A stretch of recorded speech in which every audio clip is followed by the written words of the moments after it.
بسم اللہ الرحمن الرحیم۔ فرحاد علی تیمور، دیوتا، ایک بہت ہی اچھا داستان، ایک ایسے نوجوان کی کہانی جس کی صلاحیتوں نے دنیا بھر کے طاقتور ملکوں اور انسانوں کو دھول چٹا دی۔ اپنے ملک کی بقا کے لیے پوری دنیا سے لڑ گیا، جہاں گیا اپنے نام کا سکہ جمایا۔ جسے بچپن میں نہ ماں کا پیار ملا نہ باپ کا، جو ماں کی گود کو ترستا رہا، جسے نفرت ہی نفرت ملی۔ تو جناب اس کی طرف چلنے سے پہلے آپ پلیز چینل کو سبسکرائب کریں، لائک اور شیئر کریں تاکہ ہر آنے والی قسط آپ کو فوری مل سکے۔ دیوتا فرحاد علی تیمور، قسط نمبر 178 178۔ آپ ان دو نشانات کو دیکھیں اور ان پر گولی چلائیں۔ نشانہ اگر ذرا چوک بھی گیا تو گولی ادھر ادھر جسم کے دوسرے حصے میں لگ سکتی ہے، گولی کھانے والا بچ بھی سکتا ہے۔ لہذا سچی نشانہ بازی یہی ہے کہ پیشانی اور دل کی جگہ پورے اعتماد سے فائر کیا جائے۔ میں ایک ریوالور اٹھا کر دیکھنے لگا، وہ مجھے بتانے لگا کہ اسے کس طرح لوڈ کیا جاتا ہے۔ میرے لیے تو ذرا سا اشارہ کافی ہوتا تھا۔ اسے لوڈ کرنے کے بعد میں نے پتلے کی پیشانی پر فائر کیا۔ گولی پیشانی کے نیچے آنکھوں کے درمیان جا کر لگی۔ دوسری گولی ٹھیک دل کے نشان پر لگنے کی بجائے اس کے 1 انچ اوپر جا کر بیہوش ہو گئی۔ بوڑھے نے سر ہلا کر کہا، تمہارا نشانہ برا نہیں ہے مگر اچھا بھی نہیں ہے۔ یہ اندازہ ہو چکا ہے کہ تمہارا ہاتھ اناڑیوں کی طرح نہیں بیکتا۔ ابھی مشق کرو، تم بہت جلد اپنی بھولی ہوئی نشانہ بازی کو سمجھ لو گے۔ میرے لیے ایک اچھا شغل تھا، پتہ نہیں کیوں مجھے ریوالور سے کھیلتے ہوئے بڑی دلچسپی محسوس ہو رہی تھی۔ شاید میرے ماضی میں میرا محبوب اشکلا رہا ہوگا۔ وہ میری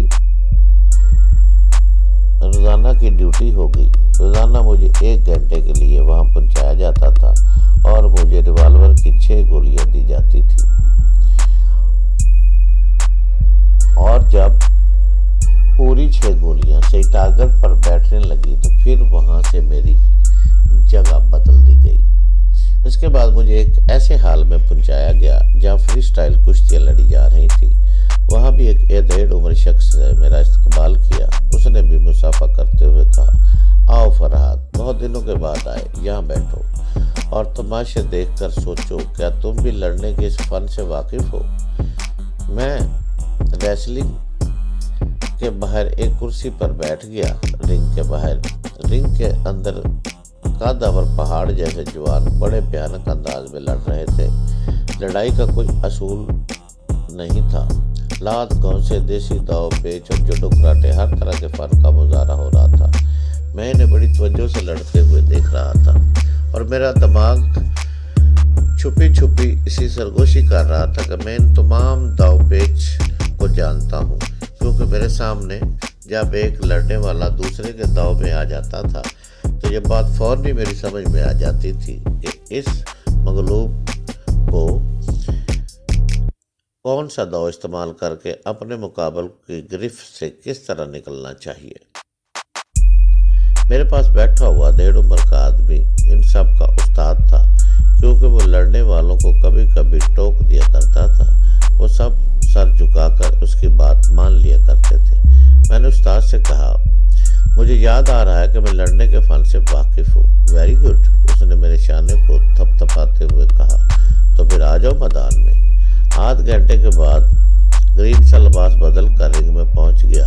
استاد نے اپنے تمام پٹھوں کو مخاطب کرتے ہوئے کہا، اسے دیکھو، یہ فرحاد علی تیمور ہے۔